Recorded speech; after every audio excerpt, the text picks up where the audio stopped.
దావీదు రాసిన కీర్తనల గ్రంథము 144వ దావీదు కీర్తన 5వ వచనం చదువుకుందాం. యెహోవా నీ ఆకాశమును వంచి దిగిరమ్ము, పర్వతములు పొగరాజునట్లు నీ వాటిని ముట్టుము. ప్రార్థన చేసుకుందాం. దయానిధి ప్రేమ స్వరూపమైన మా తండ్రి, నీకు వందనాలు, స్తోత్రములు. నీ విలువైన శ్రేష్టమైన నీ వాక్యమని ఉదక స్నానము చేత మమ్మల్ని శుద్ధీకరించడానికి, వాక్యమై మా హృదయములోనికి దిగివచ్చిన తండ్రి నీకు స్తోత్రములు. ఈ లోకములోనికి నీవు రాకడలో, మా హృదయ రాకడలోనికి నీవు దిగివచ్చిన దేవా, నేడు మా యొక్క అంతరంగ జీవితమును ఫలింపును దయచేసి వాక్యానుగుణమైన జీవితమును మా ఎల్లరికూ అనుగ్రహింపజేసి నీ వాక్యము ద్వారా నేడు మమ్మలను బలపరిచి నడిపించుమని మా కొరకు వాక్యమై దిగివచ్చి ఉన్న యేసు నామమును అడిగి వేడుకొనుచున్నాము పరమ తండ్రి, ఆమేన్.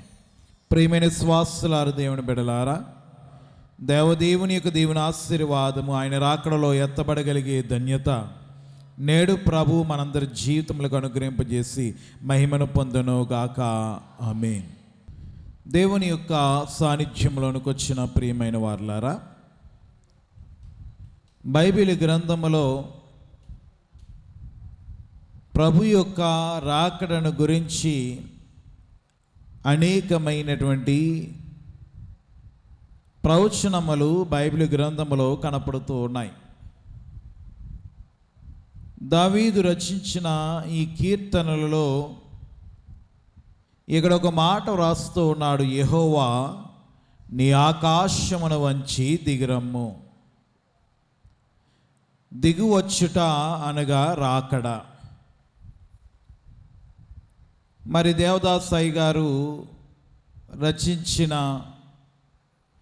మరి కీర్తనలలో 86వ కీర్తనలలో కూడా దేవారము నీ రాక క్షేమము అని మరి అయ్యగారు రాసినటువంటి పాటలో కనపడుతుంది.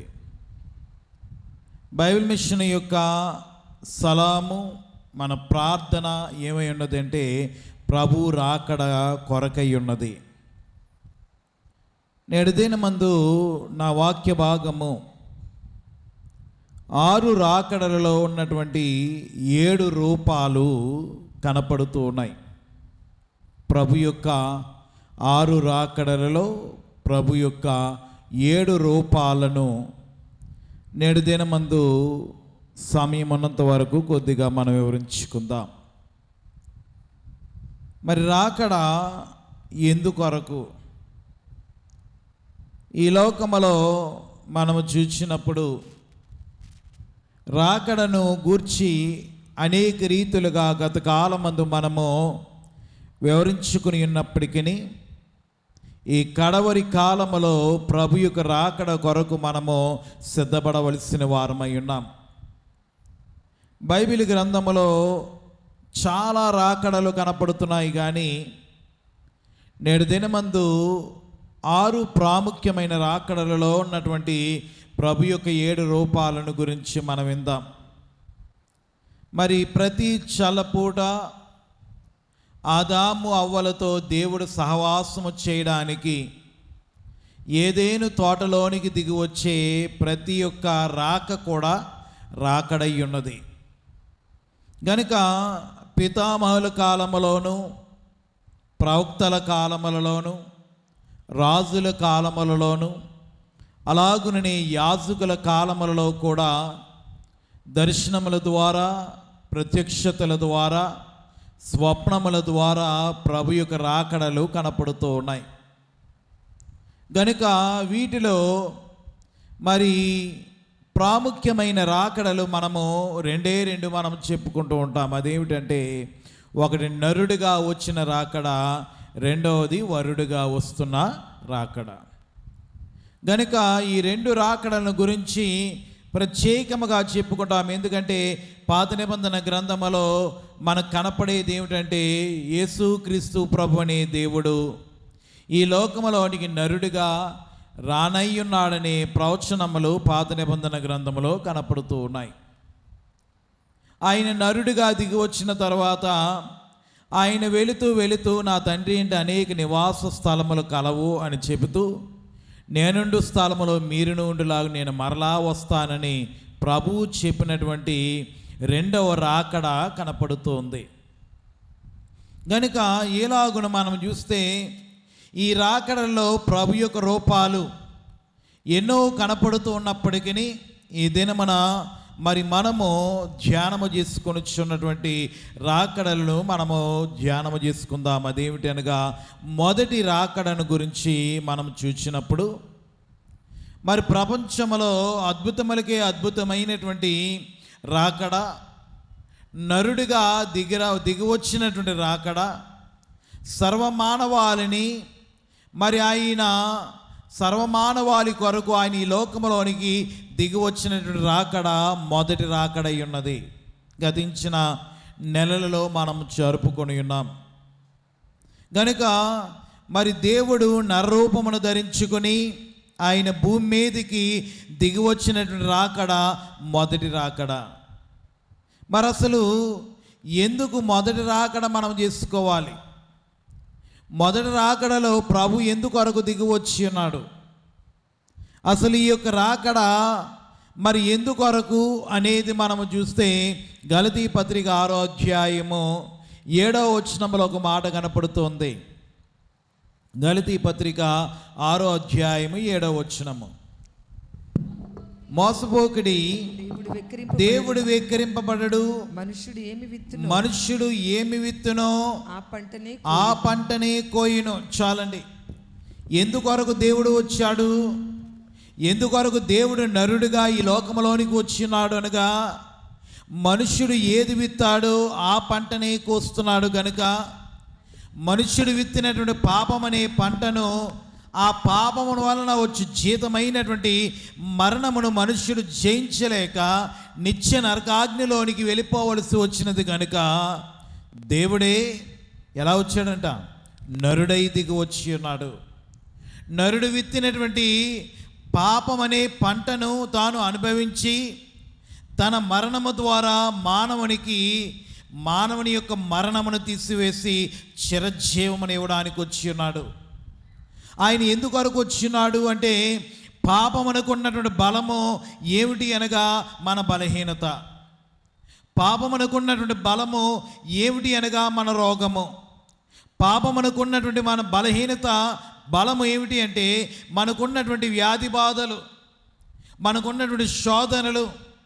గనుక ఇవన్నీ పాపమునకున్నటువంటి బలమై ఉన్నది. ఇవి మనకు బలహీనతగా మన జీవితంలోనికి వచ్చి ఉన్నది. గనుక తద్వారా బలహీనత పెరిగి జబ్బుగా మారి అది రోగమై చివరికి ఎక్కడ దారితీస్తుందంటే మరణమునకు దారితీస్తుంది. గనుక మనుష్యుడు విత్తినటువంటి పాపమనే విత్తనము దినదినము పెరిగి నేను ఎక్కడ నడిపిస్తుందంటే మరణమునకు నడిపిస్తుంది. మానవ జీవితంలో ఇదిగో పాపము దినదినము పెరుగుతూ, పాపము మనిషిని ఏలుతూ, పాపమని నిన్ను ఎక్కడ నడిపిస్తుందంటే మరణము దగ్గరికి, మరణము ద్వారా నిత్య నరకాగ్నిలోనికి నిన్ను నడిపిస్తుంది. గనుక అందుకే మనం చెప్పుకుంటాం, క్రిస్మస్ పండుగ కాలములో మనం చెప్పుకుంటాం, యేసుక్రీస్తు ప్రభుని బాలుడు పాపము నుండి నిన్ను విమోచించడానికి, వ్యాధి బాధల నుండి నిన్ను రక్షించడానికి, మరణమును తప్పించడానికి, నరకమును నీవు కొట్టివేయడానికి ఆయన ఈ లోకములోనికి నరుడిగా ఉద్భవించున్నాడని మనం చెప్పుకుంటాం. దేవుడు ఎందుకు నరుడయ్యున్నాడు అంటే మానవునికి చిరజీవమునివ్వడానికి ఆయన ఈ లోకములోనికి నరుడిగా ఉద్భవించి ఉన్నాడు. గనుక అసలు ఎందుకు మానవుని కొరకు ఆయన ఈ లోకములోనికి ఎందుకు వచ్చినాడు అనగా మానవుడు విత్తినటువంటి పంటను పొందుకొని మానవునికి నిత్య జీవమును ఇవ్వడానికి వచ్చి ఉన్నాడు. అందుకని ప్రభు అంటున్నాడు, నేనే మార్గమును సత్యమును జీవమును. గనుక ఈ దినమున జీవమైనటువంటి దేవుడు జీవ మార్గములో నేను నడిపించడానికి ఆయన నరుడిగా వచ్చి ఉన్నాడు. మొదటి రాకడలో ఈయన ఎలా కనపడుతున్నాడనగా శిశువుగా కనపడుతూ ఉన్నాడు. మొదటి రూపము నరునిగా. ఆయన దేవుడిగా దిగిరాలేదు, కానీ ఆయన నరుల కొరకు నరుడిగా దిగి వచ్చి ఉన్నాడు. గనుక తను తాను తగ్గించుకుని దిగి వచ్చి ఉన్నాడు. ఇది మొదటి రాకడ. గనుక మొదటి రాకడలో రెండవ రూపం ఏమిటి అనగా రక్షకుని యొక్క రూపము. ఏ రూపం అంట? మత్తయి సువార్త 18వ అధ్యాయము 20వ వచనంలో మనం చూస్తే, మత్తయి సువార్త 18వ అధ్యాయం 20వ వచనము. గనుక బైబిల్ గ్రంథంలో మనం చూస్తే ఇది రెండవదిగా కనపడుతున్నటువంటిది. గనుక ప్రభు వాక్య రూపములో మనిషి హృదయంలోనికి వచ్చేవాడై ఉన్నాడు. దేవదాసాయి గారు మరి చెబుతూ ఒక మాట అన్నారు, మానవుని యొక్క హృదయము దేవునికి ఆలయమై ఉండాలంట. మన హృదయం ఏమై ఉండాలి? దేవునికి ఆలయమై ఉండాలి, తన సన్నిధి అయి ఉండాలి. ఎందుకనగా ఎక్కడ 2-3 నా నామమును కూడి ఉందరో వారి మధ్య నేను ఉన్నాను అని చెప్పినటువంటి దేవుడు మన హృదయంలోనికి దేవుడు దిగి రావాలి. గనుక ఈ దినమున మన హృదయము దేవునికి ఆలయమై ఉండాలి. కానీ దుష్టుడైనటువంటి సాతానే మన హృదయాలను పాపము చేత కలంకము కలిగించాలని శరీరాశను, నేత్రాశను, జీవబుడమ్మము చేత పాడు చేయించున్నాడు. గనుక ఈ దినమున మన జీవితమే కలంకములోనికి పోవడానికి గల కారణం ఏమిటంటే శరీరాశ, నేత్రాశ, జీవపుడంబము. గనుక బైబిల్ గ్రంథంలో మనం చూస్తే వీటి ద్వారా పాడు చేయడానికి వచ్చినప్పుడు యేసుక్రీస్తు ప్రభువే ఇదిగో దేవుడే తన రక్షణ మహాసంకల్పను బట్టి దేవుని యొక్క హృదయానుసారుడిగా మార్చడానికి మన హృదయంలోనికి వాక్యమై దిగి వచ్చి ఉన్నాడు. ఈ దినమున దేవుని వాక్యము కొరకు ఎవరైతే వారి హృదయాలను తెరుస్తారో వారి హృదయాలు దేవునికి ఏమై ఉంటాయంట? ఆలయమై ఉంటాయి. గనుక దేవుని వాక్యమును మనం నింపుకున్నప్పుడు, హృదయ శుద్ధి అనేది మనలోనికి వచ్చినప్పుడు మన జీవితంలో ఉన్నటువంటి ప్రతిదీ పరిశుద్ధపరచబడుతుంది. గనుక దేవుని బిడ్డలారా, మనలోనికి దేవుని వాక్యము మన హృదయంలోనికి నింపుకోవాలి. గనుక దేవుని బిడ్డలారా, దావీదు అంటున్నాడు 119వ దావీదు కీర్తన 11వ వచనంలో మనం చూస్తే, నీ ఎదుట నేను పాపం చేయకున్నట్లు నా హృదయములో నీ వాక్యమును ఉంచుకొని ఉన్నాను. గనుక నేను పాపము చేయకున్నట్లు నీ వాక్యముతో నా హృదయమును నింపుము అని ఎవరైతే ప్రార్థిస్తారో వారి హృదయము దేవునికి ఆలయమై ఉంటుంది. గనుక దేవుని బిడ్డలారా, ఈ దినమున ప్రతి వారి యొక్క హృదయములోనికి దేవుడు దిగి వచ్చేవాడై ఉన్నాడు. గనుక దేవుడు వాక్య రూపములో మన హృదయములోనికి దిగి వచ్చినప్పుడు మనము దేవుని ఎదుట, లోకము ఎదుట నిర్దోషులముగాను, నిష్కలంకముగాను, మహిమగల సంగముగా మనల్ని మార్చడానికి వాక్యమని ఉదక స్నానము చేత మనల్ని ఏం చేస్తున్నాడంట? శుద్ధి చేయించు ఉన్నాడు. దేవుని బిడ్డలారా, ఈ దినమున మనము మన వ్యాధుల నుండి, బాధల నుండి ఎప్పుడు బాగుపడతాం? ఎప్పుడు స్వస్థత కలుగుతుంది? మనకున్నటువంటి ఇరుకు ఇబ్బందులు ఎప్పుడు తొలుగుతాయి? మనకున్నటువంటి శ్రమల్లో నుండి ఎప్పుడు విడుదల పొందుతాము? మన కోర్టు వ్యాజ్యములతో ఇదిగో నానా రకములైనటువంటి ఇదిగో లోకములో ఉన్నటువంటి దుర్వ్యసనములతో, లోక సంబంధమైనటువంటి అంధకార శక్తులతో పీడింపబడుతున్న మనలను దేవుడు ఎప్పుడు విడిపిస్తాడంటే దేవుని వాక్యం మన హృదయంలో ఉంచుకొని ఉన్నప్పుడు. దేవుని వాక్యము నీలోనికి రానవ్వకపోతే నీలో ఉన్నటువంటి చెడుకి ఎలా బయటికి పోతుంది? దేవుని వాక్యము నీవు నింపుకోకపోతే, దేవుని కార్యాలు నీ జీవితంలో ఎలాగున జరుగుతాయి? దేవుని వాక్యము చేత నీవు పట్టబడకపోతే నీకున్నటువంటి లోటును ఎలాగున నీవు తీర్చుకోగలవు? ఈ దినమన దేవుని సన్నిధిలోనికి వచ్చిన వారలారా, దేవుని యొక్క సన్నిధిలో దేవునికి మొరపెట్టినంత మాత్రాన వాటి నుండి మనం విడుదల పొందలేము. వాక్యం అయ్యున్నటువంటి దేవునిని మన హృదయంలోనికి తెచ్చుకోవాలి.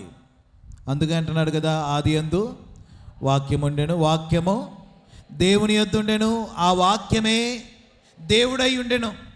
గనుక మనలోనికి ఏమి నింపుకోవాలంటే దేవుని యొక్క వాక్యముని నింపుకోవాలి. అయ్యగారు అన్నారు, ఎవరి హృదయంలోనికి దేవుని వాక్యం వస్తుందో వారి హృదయంలోనికి హృదయ రాకడ ద్వారా ప్రభు దిగి వచ్చేవాడై ఉన్నాడు. ఏ రాకడ? హృదయ రాకడ, మనలోనికి దిగి వచ్చే రాకడ. నేను చెప్పే 6 రాకడ ఈ మాట లేదు. గనుక మొదటి రాకడ నరుని యొక్క రాకడ. ఇదిగో ఆయన ఎలా వచ్చాడనగా శిశువుగా వచ్చిన రాకడ. రెండవదిగా ఆయన రూపం ఎలా కనపడుతుందంటే రక్షకుని యొక్క రూపము, విమోచకుడైనటువంటి రూపము కనపడుతుంది.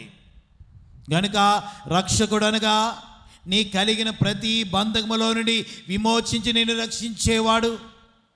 విడుదల పొందకుండా మనం రక్షణ పొందలేము. దేవుని బిడ్డలారా, నమ్మి బాప్తిసం పొందువాడు రక్షింపబడునని రాయబడింది. ఈ దినమన నీవు సంపూర్ణముగా దేవుని మీద నమ్మిక ఉంచినప్పుడు, దేవుని యందు నమ్మిక కలిగినప్పుడు, ఆ నమ్మికను బట్టి ప్రభు నిన్ను రక్షించేవాడై ఉన్నాడు. గనుక దేవుని బిడ్డలారా, ఈ దినమన మనము పాపము చేయకున్నట్లు దేవుని వాక్యమును మనం హృదయంలో ఉంచుకోవాలి. గనుక దేవుని ఎదురుకు దిగి వచ్చిన వారులారా, ఈ దినమున ప్రభు యొక్క రాకడ అతి ప్రాముఖ్యమైనది. నేనంటాను, ఈ మొదటి రాకడ లేకపోతేనంట మిగతా ఏ రాకడలు లేవు. గనుక మొదటి రాకడ 2 రూపాలు, ఒకటి నరుని రూపము, రెండవది రక్షకుని రూపము. గనుక ఇప్పుడు 2వ రాకడలోనికి వద్దాం. మొదటి దశలోనికైలుగు రాసిన పత్రిక 4వ అధ్యాయము 16వ వచనములో మనం చదువుకుంటే, ఆర్భాటముతోను ప్రధాన దూత శబ్దముతోను దేవుని బూరతోను పరలోకము నుండి ప్రభు దిగి వచ్చును. చాలండి. ఎవరు వస్తున్నారంట? ఏమండి, మొదటి రాకడ జరిగిపోయినది, 2వ రాకడ జరగనే ఉంది. ఏమిటి రాకడ అనగా, ప్రభు రాకడలలో నేటి కాలమందు క్రైస్తవ విశ్వాసులైన వారికి అతి ప్రాముఖ్యమైనటువంటి రాకడ ఏమిటంటే ఈ 2వ రాకడ. గనుక దేవుడు సృష్టిని నిర్మించుటకు, మానవుని సృజించడానికి గల కారణం ఏమిటంటే దేవుడు మనలను తన కొరకు ఒక కుటుంబాన్ని ఏర్పాటు చేసుకోవాలనుకున్నాడంట. ఎవరి కొరకు కుటుంబము? ఏమండి, దేవుని కొరకు ఒక కుటుంబాన్ని ఏర్పాటు చేసుకోవాలనుకున్నాడు. ఇది అనాది కాల దేవుని యొక్క ఆలోచన అయింది. గనుక అనాది కాల దేవుని యొక్క ఆలోచన అయ్యున్నది. గనుక వారవలైనటువంటి సాతాను దేవుడు తన కుటుంబమును ఏర్పాటు చేసుకుని ఆదాములో నుండి అవ్వను చేసి, అవ్వను ఆదామును కలిపి ఇదిగో వారితో మరి సహవాసము చేస్తూ ఒక కుటుంబముగా ఉన్నటువంటి ఆ కుటుంబాన్ని పాడు చేయడానికి ఎవరు వచ్చారంట? వారవలేనటి సాతాను నరుని తలంపులలో పాపమును ప్రవేశపెట్టాడు. ఏం పట్టాడంట? పాపమును ప్రవేశపెట్టాడు. పాపమును ప్రవేశపెట్టి దేవుని నుండి ఎడబాటు చేశాడు. దేవునికి మానవునికి ఎడబాటు వచ్చినది కారణం ఏమిటంటే ఈ పాపమే. ఈ పాపం అంట దేవునిని 3 రీతిలుగా చేసేసిందంట, తండ్రిగాను, కుమారునిగాను, పరిశుద్ధాత్మునిగాను. గనుక దేవుని నుండి ఎడబాటు చేసినటువంటి మానవుని తిరిగి ఇదిగో 2వ ఆదామైనటువంటి యేసుక్రీస్తు ప్రభువే తన శిలువ ద్వారా తన స్వరక్తము చేత మానవుని పరిశుద్ధపరిచి తన ఆత్మ చేత అలంకరించుకొని ఆదాము పోగొట్టుకున్నటువంటి మహిమ స్థితిని ఆదాముకి అనగా నరులైన వారికి ఇచ్చాడు. మొదట ఆదామే దేవుడిచ్చిన మహిమ స్థితిని పోగొట్టుకుంటే, రెండవ ఆదామైన యేసుక్రీస్తు ప్రభువే తన స్వరక్తము ద్వారా మానవుడు పోగొట్టుకున్నటువంటి ఆ మహిమ స్థితిని తిరిగి ఇచ్చివేశాడు. దేవుని బిడ్డలారా, మహిమ స్థితినిచ్చి మానవుని సిద్ధపరిచి మధ్యాకాశమునకు ఇదిగో ప్రభువే దిగివచ్చి ఆకర్షించుకునే రాకడ. ఏ రాకడ? రెండవ రాకడ. గనుక యెహోవా ఆకాశం వంచి దిగిరమ్ము. మధ్యాకాశములోనికి ప్రభు రాగానే ప్రభు మధ్యాకాశములో మహిమ మేఘములో మనందరినీ ఆకర్షించుకుంటున్నాడంట. నన్ను ఆకర్షించుము, మేము నీ యొద్దకు పరిగెత్తి వెళ్ళేదము. గనుక పరిగెత్తి వచ్చేదమని చెప్తున్నాడు. గనుక దేవుని బిడ్డలారా, ఈ దినమున మనలను వధువుగా అలంకరించి ఇదిగో మనలను ఐక్యపరిచి ఆయన మహిమ మేఘములోనికి దిగి వచ్చి మనలందరినీ ఆకర్షిస్తూ ఉన్నాడు. మహిమ స్థితినిచ్చాడు. ఎందుకొరకు? మహిమ మేఘములోనికి ఎత్తబడడానికి. మహిమ మేఘములోనికి వచ్చాడు. ఎందుకొరకంటే మహిమ సింహాసనం మీద కూర్చుండబెట్టడానికి.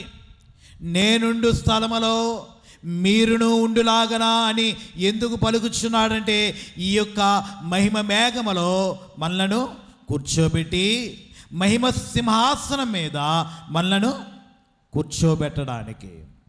దేవుని బిడ్డలారా, ఈ రాకడే సిద్ధపడిన వారికి తప్ప సిద్ధపడని వారికి తెలియదు.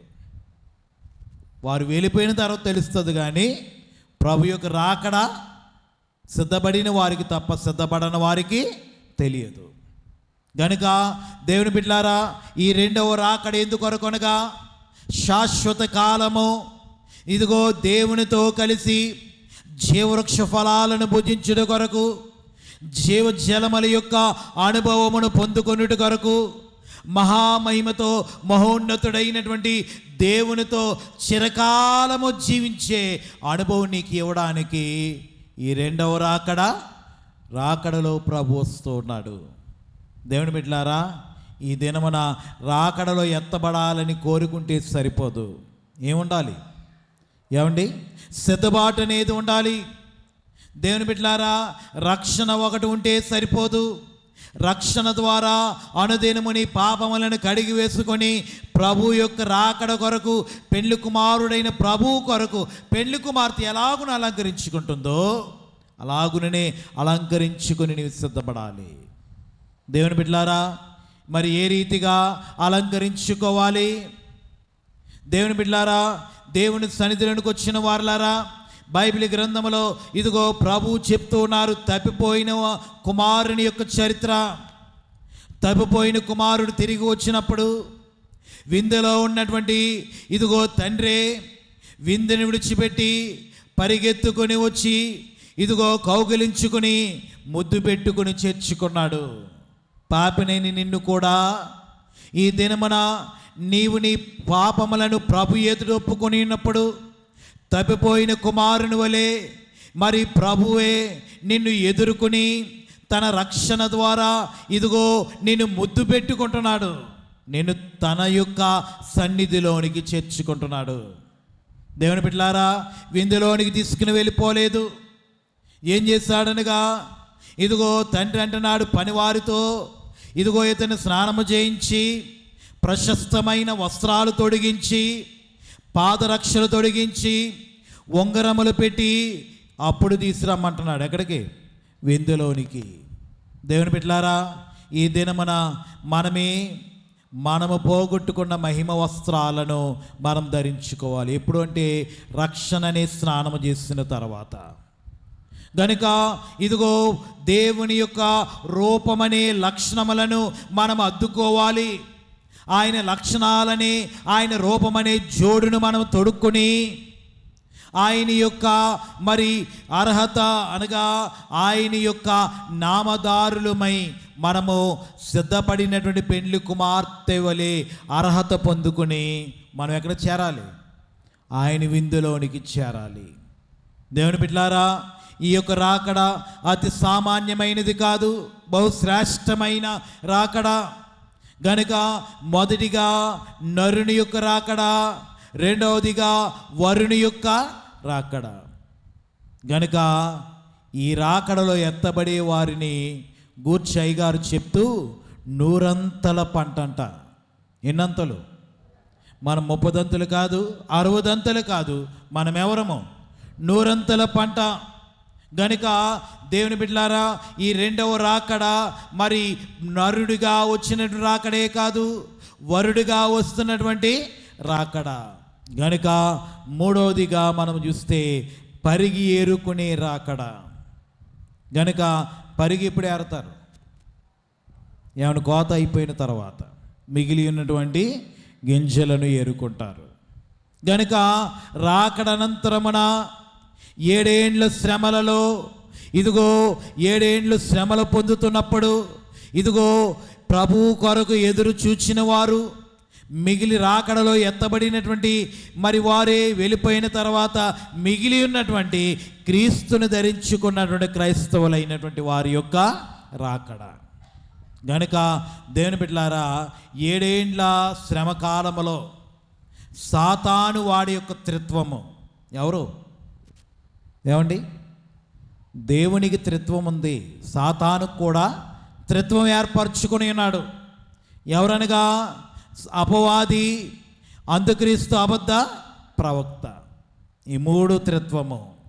గనుక వాయుమండల లోకములో ఉన్నటువంటి వీరు మికాయేలు ద్వారా ఇదిగో వాయుమండల లోకములో నుండి త్రోసివేయబడినప్పుడు వారు తన యొక్క శక్తిని బట్టి భూమిని వశపరుచుకొని ఉన్నారు. దేవుని బిడ్డలారా, మరి భూమి మీద నరులైన వారిని తన పాప క్రియల చేత వారు ఆకర్షించుకుంటారట. గనుక ఇదిగో పాప క్రియల ద్వారా ఆకర్షించుకొని ప్రభుని ఎరిగిన వారిని మిక్కిలి బాధ పెడతారంట వారు. నేనంటాను, అపవాదే కాదు, మిగిలి ఉన్న వారికి ప్రభువు కూడా బాధ పెట్టేవారై ఉన్నారు. ఎందుకనగా మరి భూమి మీద ఉన్నటువంటి వారిని దేవుడు కూడా 21 తెగులు చేత దేవుడు వారిని బాధిస్తాడు. 7 ముద్రలు, 7 బూరలు, 7 పాత్రలు, మొత్తం కలిపి 21 తెగుళ్ళు. గనుక భూమి అల్లకల్లోలమైపోతుంది. ఆ యొక్క సమయంలో ఇశ్రాయేలు గోత్రములో 12 గోత్రములో నుండి 140,000 మంది, వారితో పాటు అన్యులైనటువంటి అనేకులైన వారు మార్పు చెంది ప్రభువు కొరకు వారు ఎదురు చూచినప్పుడు వారిని రక్షించడానికి ప్రభు 7 ఏండ్ల విందులో నుండి తన కాలు ఒలీవ కొండ మీద మోపి వారిని కొండలో భద్రపరిచి వారిని ఇదిగో తీసుకుని వెళతారు. ఇది పరిగి ఏరుకునే రాకడ. గనుక మరి సాతాను యొక్క శ్రమలను సహించుకొని ప్రభుని వారే ప్రభు తట్టుకు తిరిగి ప్రభుని వేడుకొనగా వారిని రక్షించడానికి దిగి వచ్చినటువంటి రాకడే ఈ యొక్క పరిగి ఏరుకునే రాకడ. అయ్యగారు అన్నారు, వీరినంట రక్షితుల మోక్షంలోనికి చేర్చుకొనుట కొరకు పెళ్లి కుమార్తెకు తెలియకుండా ప్రభు దిగి వస్తారంట. దేవుని బిడ్డలారా, ఈ దినమున పెళ్లి కుమార్తె ఎత్తబడినటువంటి రెండవ రాకడ ఎత్తబడినటువంటిది 100 పంట అయితే వీరు 60 పంట.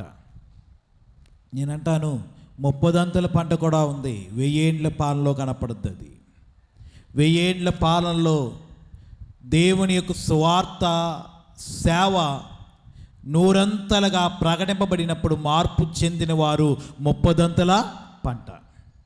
గనుక ఎప్పుడైతే ఈ రాకడైనదో, రాకడ అనంతరమున హర్మెగెద్దోన్ అనే ప్రాంతంలో ఇదిగో దేవునితో యుద్ధము, మరి అపవాదితో యుద్ధము చేయడానికి దేవుడు దిగి వస్తాడు.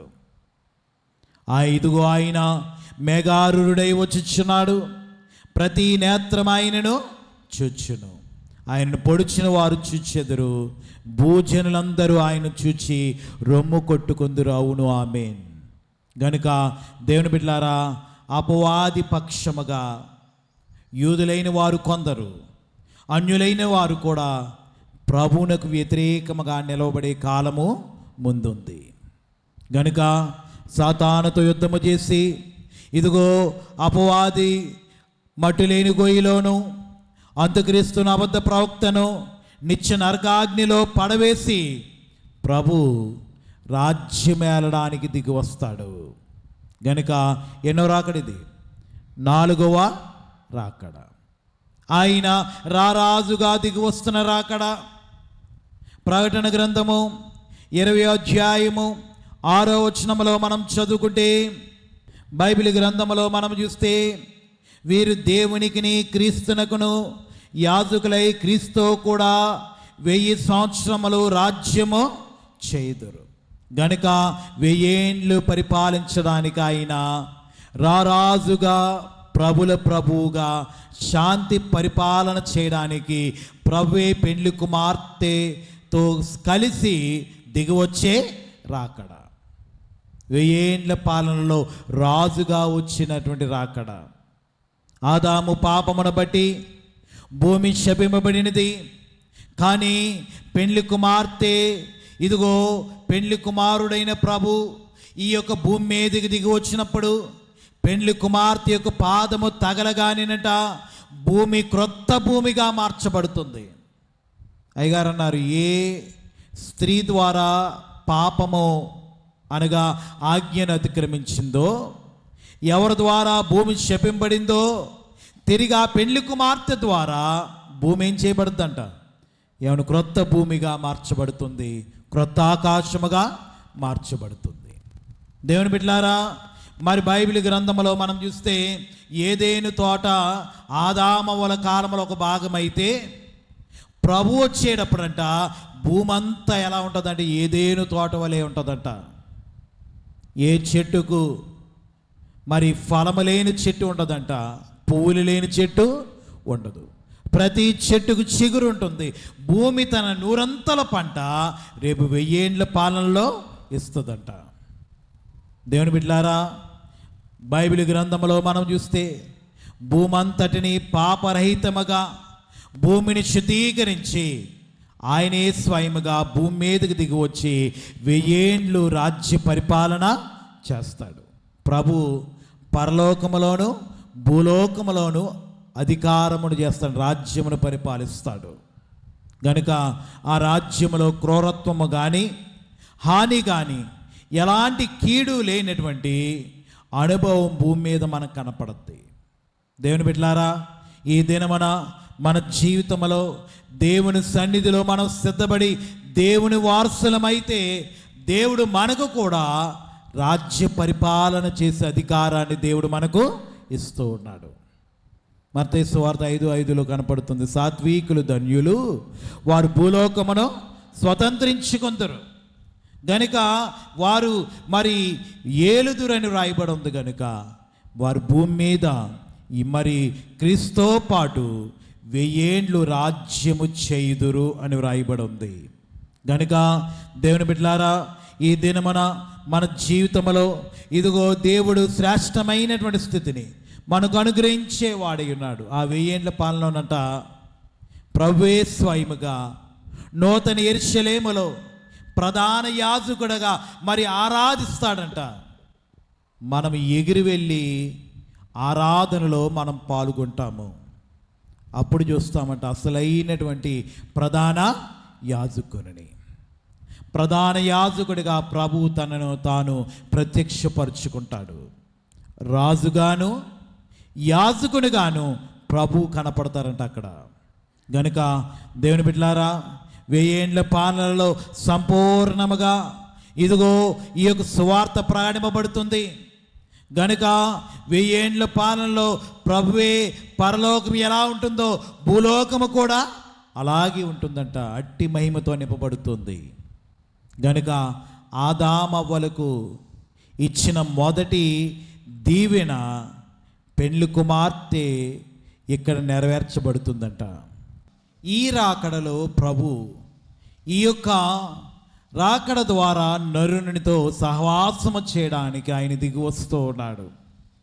మొదటి రాకడ నరుని యొక్క రాకడ, రెండవ రూపము రక్షకుని యొక్క రూపము, మూడవ రూపము వరుడైనటువంటి రాకడ, వరుని యొక్క రూపము రెండవ రాకడ, మూడవ రాకడ పరిగి ఏరుకునే రాకడ, నాలుగవదిగా రారాజుగా 1000 ఏండ్ల పరిపాలనలో దిగివచ్చే రాకడ.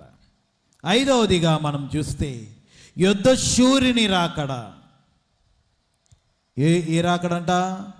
యుద్ధ శూరుడైనటువంటి రాకడ. ఆరవ రూపము యుద్ధ శూరుడిగా ప్రభు దిగి వస్తూ ఉన్నాడు. గనుక దేవుని బిడ్డలారా, ఆయన యుద్ధము చేయడానికి, ఇదిగో అపవాదితో యుద్ధము చేయడానికి ఆయన దిగి వస్తున్నాడు. ఆయనే ఇదిగో ఆయన యొక్క ఆయుధం ఏమై ఉన్నది అంటే ఆయన యొక్క నోటి మాటే, మరి మాటనే ఖడ్గము చేత ఆయన యుద్ధము చేస్తూ ఉన్నాడు. హర్మెగద్దోను స్థలములో అలాగునని గోగు మాగోగు అని ఇదిగో సైన్యములను ఏర్పరచుకుని అపవాదైనటువంటి సాతాను ప్రభు మీదకు మరి వచ్చినప్పుడు ప్రభు యుద్ధము చేస్తూ ఉన్నాడు. యుద్ధ శూరుడైన రాకడ. ఈ రాకడలో అపవాదిని ఇదిగో జయించి అపవాదిని ఎక్కడ పడవేస్తాడు? నిత్య నరకాగ్నిలో పడవేస్తాడు. దేవుని బిడ్డలారా, ఈ దినమున మన జీవితంలో కూడా యుద్ధ శూరుడైనటువంటి ప్రభువే ఇదిగో ఆయన జయించి ఉన్నాడు. గనుక నేడు మనందరికీ ఏమిస్తున్నాడు? జయమునిస్తున్నాడు. ఆయన పాపమును జయించాడు, మరణమును జయించాడు, ఇదిగో అపవాదిని జయించాడు, ఆయన లోకమును జయించి ఉన్నాడు. ఈ దినమున మనము కూడా జయశీలుడైనటువంటి ప్రభు యొక్క బిడ్డలమైనటువంటి మనము కూడా ఏం జయించాలి? ఏమంటే పాపమును, లోకమును, నీకున్నటువంటి వ్యాధి బాధలను, నీకున్నటువంటి ఇదిగో హింసలను, నీకున్నటువంటి శ్రమలను, వీటన్నిటినీ యేసు వైపుకు చూచుచు ఏం చేయాలంట? జయించవలసిన వారమై ఉన్నాము. ప్రభు వైపుకు చూస్తేనే జయము, లోకం వైపుకు చూస్తే జయము రాదు. దేవుని వాక్యము చేత నింపబడిన నీవు విశ్వాసముతో దేవుని తట్టుకు చూస్తూ మనకున్నటువంటి ప్రతి బంధకములో నుండి మనము విడుదల పొందాలి. ఎందుకనగా మన ప్రభు ఎలా వస్తున్నాడు? ఆయన యుద్ధ శూరుడిగా వస్తూ ఉన్నాడు. నీ పక్షముగా వ్యాజ్యమాడడానికి దిగి వస్తూ ఉన్నాడు. గనుక ఇశ్రాయేలైన వారు అరణ్యములో నడుస్తున్నప్పుడంట ఇరుగు పొరుగు వారు, దేశాల వారు గడగడ వణికిపోయేవారు. కారణం ఏమిటంటే వారితో ఎవరున్నారు? దేవుడు ఉన్నాడు. వారి పక్షముగా ఎవరు పోరాడుతున్నారు? ఇశ్రాయేలు కాదు పోరాడేది, దేవుడే పోరాడుతూ ఉన్నాడు. ఆయన ఎదుట ఏ ఆయుధము వర్ధిల్లదు. దేవుని బిడ్డలారా, ఈ దినమున మన పక్షముగా పోరాడేది ఏమిటి? గనుక మన విశ్వాసం ఏమై ఉన్నదంటే పరమదేవుడైన పక్షమై ఉండగా నరుడేమి చేయగలడు? పాప హరుడేమి చేయగలడు? ఈ లోకములో మనలను ఇదిగో మరి సమస్తమును మనలను బలపరిచే ప్రభు, సమస్తమును జయించినటువంటి దేవుడు, జయశీలుడైనటువంటి ప్రభువే మన పక్షమై ఉండగా ఈ లోకం మనల్ని ఏమైనా చేయగలదా? నీకున్న వ్యాధి బాధలు చేయగలవా? చివరికి నీ మరణమైన ఏమైనా చేయగలదా? ఏది చేయలేదు. గనుక దేవుని పక్షముగా నీ ఉండవలసిన వాడవై ఉన్నావు. గనుక ఆయన నీ పక్షముగా వ్యాజ్యమాడేవాడై ఉన్నాడు. గనుక యుద్ధ శూరుడైనటువంటి ఇదిగో ప్రభువే మన కొరకు ఏం చేస్తున్నాడు? మన పక్షముగా యుద్ధము చేస్తూ ఉన్నాడు. గనుక ఆయన ఎదుటి నిలవగలిగిన వాడెవడునో లేడు. దావీదు అంటున్నాడు, ఇదిగో ఈ యొక్క నా దేవుని ఎదుట ఈ సున్నత లేనటువంటి ఫిలిస్తీయుడు ఏ పాటివాడు అని గొలియాతు ముందుకు వెళ్ళిపోతూ ఉన్నాడు. ఎందుకనగా దావీదు వెనక నిలబడిన వాడెవరు? దేవుడే. దావీదు పక్షముగా పోరాడిన వాడెవరు? దేవుడే. దావీదు పక్షముగా గొలియాతును సంహరించిన వాడెవరు? దేవుడే. దేవుని బిడ్డలారా, ఈ దినమన దేవుడు మన పక్షముగా ఉన్నప్పుడు మనకున్నటువంటి వ్యాధి బాధలు, ఇరుకు ఇబ్బందులు, శోధనలు, నీకున్న సమస్తము మరి దేవుని ఎదుట నిలవజాలవు గనుక జీవాధిపతి ముందు మరణము ఎలాగున నిలవజాలలేకపోయిందో, ఇదిగో జీవాధిపతి అయినటువంటి దేవుడే, యుద్ధశూరుడైనటువంటి ప్రభువే ఆయన మన పక్షముగా వ్యాజ్యమాడుతూ ఉన్నాడు. గనుక యాయీరు కుమార్తె చనిపోయినది బాగు చేయాలని ప్రభుని తీసుకొస్తున్నాడు. ఆయన ఇంకా ఇంటికి చేరక మునిపే ఎదురైపోయినది, నీ కుమార్తె చనిపోయినది. ఆయన ఎందుకు మరి శ్రమ పెడతావు? ఆయన ఎందుకు కష్టపెడతావు? నీ కుమార్తె చనిపోయినది. జీవాధిపతి వస్తున్నప్పుడు మరణము మరి ప్రభు ఎదుట నిలవలేకపోయినది గనుక తలుతాకుమి అనగానే, చిన్నదానా లెమ్మనగానే దిగ్గున లేచి నిలబడింది. దేవుని బిడ్డలారా, మన పక్షముగా పోరాడేవాడు, మన కొరకు యుద్ధశూరుడైనటువంటి వాడు ఎవరంటే మన ప్రభు అయిన యేసుక్రీస్తు ప్రభు. ఆయన యందు విశ్వాసముంచుదాము. నమ్ముటి నీ వలనైతే నమ్మువానికి సమస్తము సాధ్యమే. దేవుని బిడ్డలారా, ఈ దినమున మనము దేవుని తట్టుకు చూడవలసిన వారమై ఉన్నాము గనుక ఆయన తన నోటి మాటనే ఖడ్గము చేత మనలను బాగు చేస్తూ ఉన్నాడు. నోటి మాటని ఖడ్గము చేస్తూ ఆయన యుద్ధము చేస్తూ ఉన్నాడు గనుక ఆరోదిగా మరి 6వ రాకడ న్యాయాధిపతిగా దిగి వస్తున్నటువంటి రాకడ.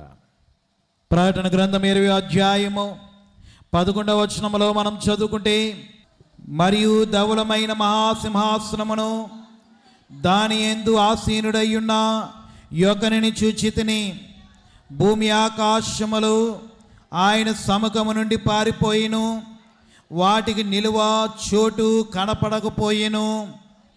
మరియు గొప్పవారేమి కొద్దివారేమి మృతులైన వారందరూ ఆ సింహాసనం ఎదుట నిలవబడి ఉండుట చూచితిని. అప్పుడు గ్రంథములు విప్పబడెను, మరియు జీవ గ్రంథమును వేరొక గ్రంథమును విప్పబడెను. ఆ గ్రంథముల యందు వ్రాయబడి ఉన్న వాటిని బట్టి తమ క్రియలు చొప్పున మృతులు తీర్పు పొందిరి.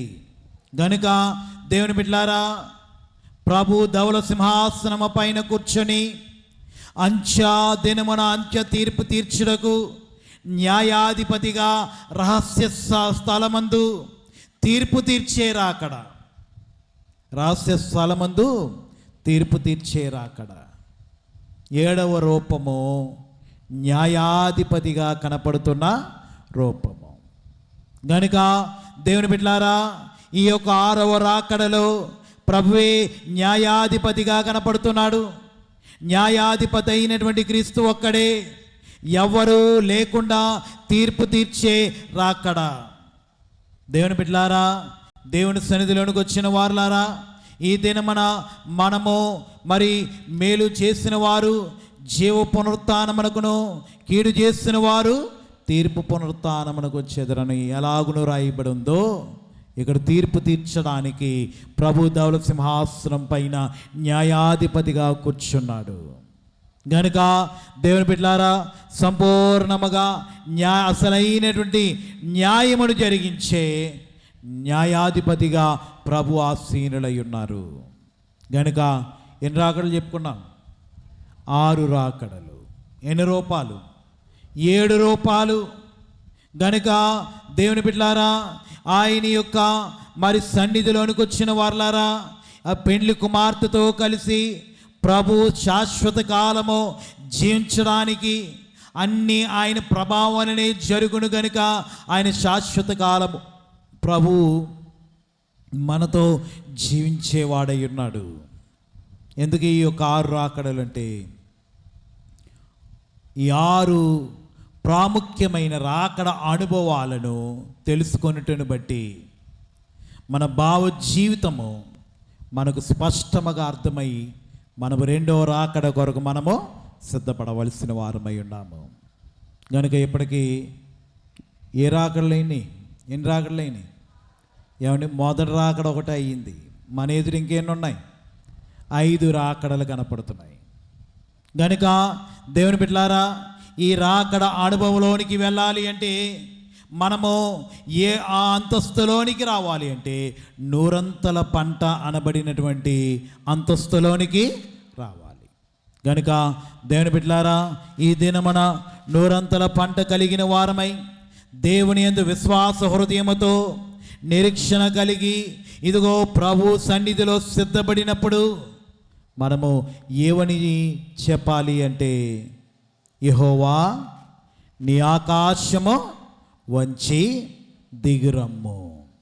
దేవుని బిడ్డలారా, ఈ దినమున మన జీవితంలో అలాగున ప్రభు రాకడ కొరకు సిద్ధపడి విశ్వాసములో స్థిరులమై భక్తి జీవితంలో బలపడి ఆయన యొక్క రాకడలో ఎత్తబడగలిగే ధన్యకరమైన స్థితిని మనం పొందుకునే వారమై ఉండాలి.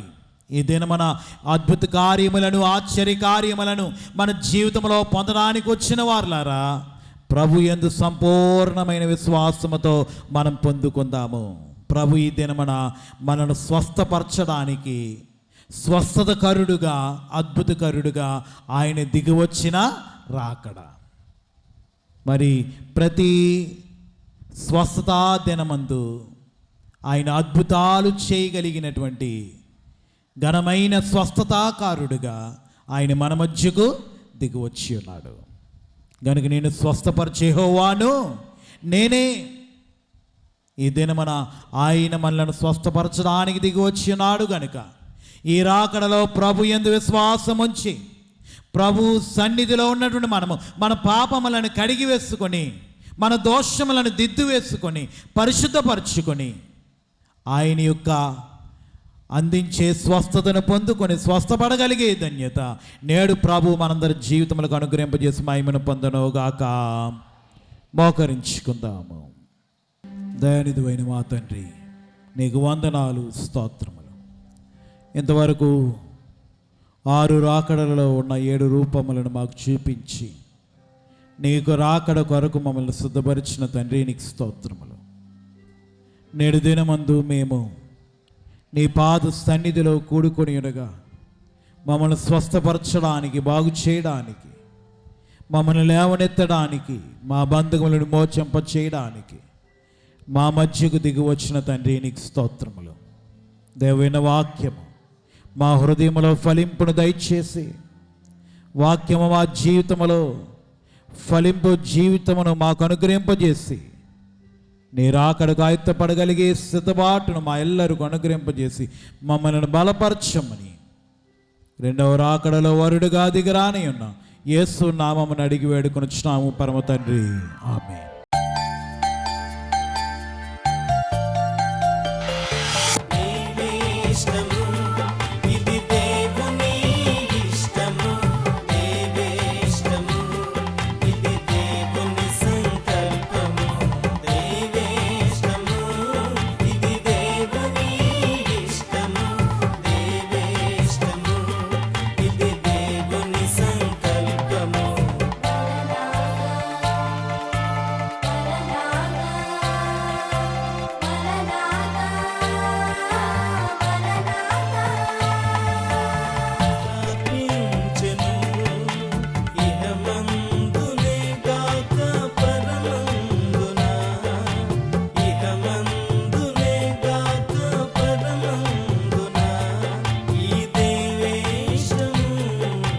నిలిచియున్న